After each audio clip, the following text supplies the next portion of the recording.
racist Robert E. Lee was, but I'm gonna talk about you, Kyle.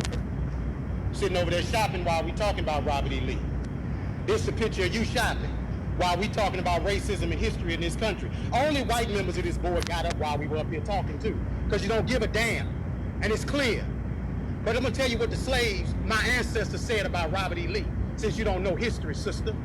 Let me tell you that they said when he got the plantation, after he got off the field where 27,000 people died at Gettysburg, Connie, Robert E. Lee was a brutal slave master. Not only did when he whooped the slaves, he said lay it on them hard.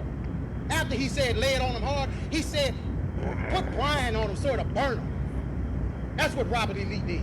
And you set your arrogant self in here and sit on there shopping while the pain and the hurt of the people of this community is on display, because you don't give a damn and you should resign. You should have resigned 2 years ago when you choked a white man in his house. You should have resigned 2 weeks ago when you got on TV and said foolishness. And you should walk out of here and resign and never come back, because you are the example of racism in this community. You are horrible. Now to the rest of the board. You have an obligation to the people of this community, and 81% of them are black. And do you need a Klan rally outside, Mr. Goday, before you end it? Because holding it up means that you put that building in jeopardy. You do, sir. Because all over the country, they're burning stuff down. And black folks in this city have stood with protesters. I ain't seen you elected officials out there with them, making sure that nothing goes south in Baton Rouge. It's been folks in this community who give a damn, not just when it's comfortable, but every time. And 4 years ago, we came down here. Mr. Drake, they say you're a good man. Be a good man. Black folks say you're a good man. White folks say you're a good man. Your legacy is attached to tonight, brother. Your legacy. Now, let me say to the black members of the board, it's the most solidarity I've seen out of y'all in forever. Let's keep it at it. Let's stand on this moving forward, because we don't need to apologize for Connie, Evelyn. She showed you who she was when she was sitting next to you while you were talking shop.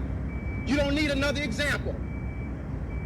Now, when do we as Baton Rouge stop being in 1856? If you want to name the building after somebody, how about PBS Pinchback, the first black governor of the state of Louisiana, when he was governor during Reconstruction? You want another name? Oscar Dunn, who was the lieutenant governor of the state of Louisiana in the 1860s, that gave the right for Darius Landis and Don Collins and Evelyn Ware Jackson and Tramiel Howard to get here. You want to name it after somebody from Reconstruction? Name it after the people who fought for abolition of slavery.